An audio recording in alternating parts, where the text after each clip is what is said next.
space tourism, an idea that is not only relevant, but also just on the horizon.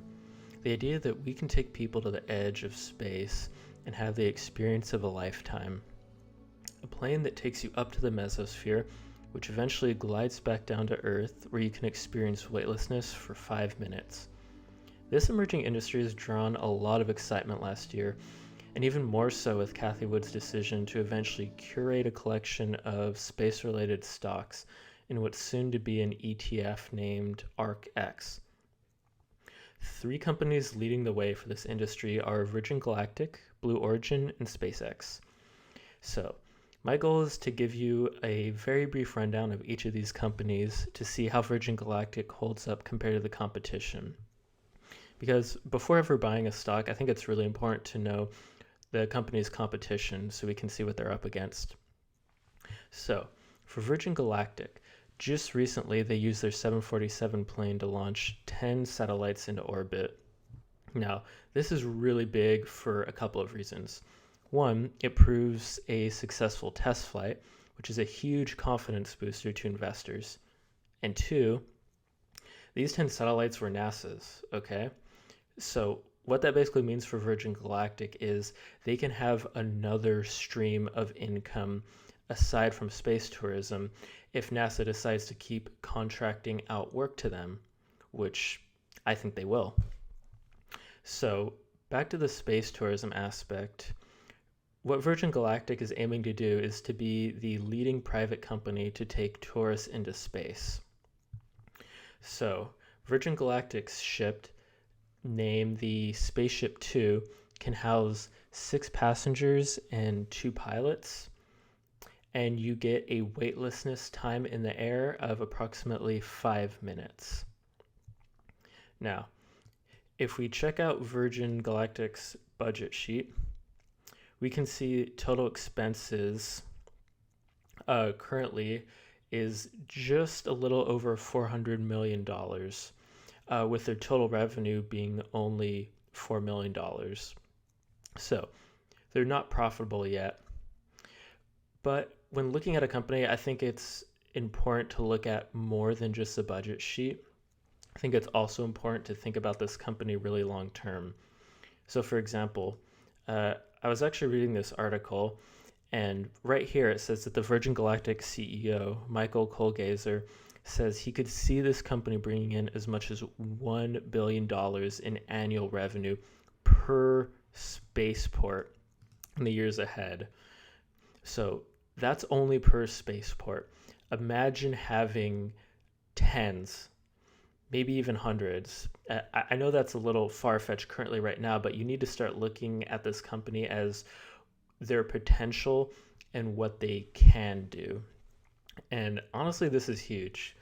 And aside from this, Virgin Galactic is currently charging $250,000 per person, around $250,000.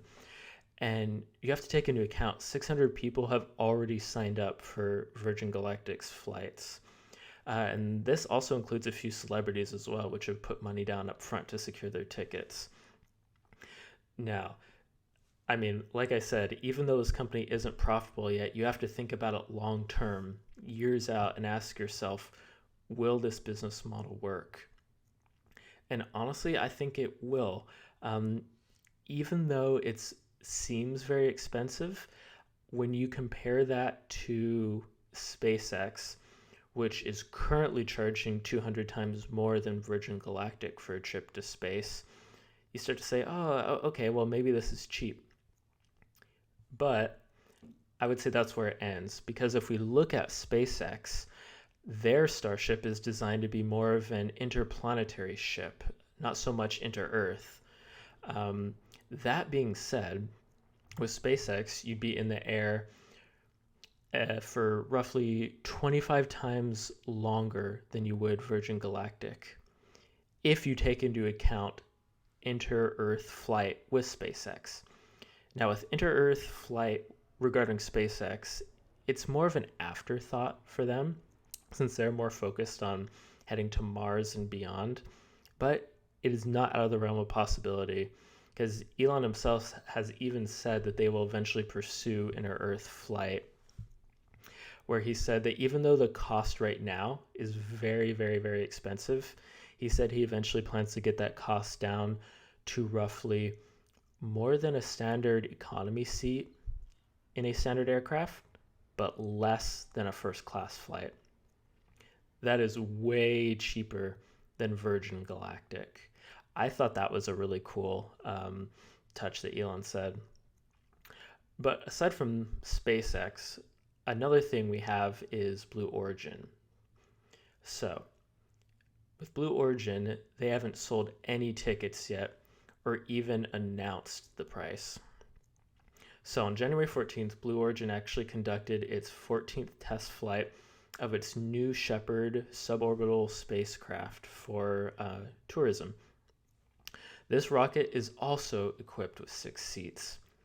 And a CNBC reporter also said that this flight was one of 2 final test flights before New Shepard begins carrying people aboard. But overall, Blue Origin had a successful flight.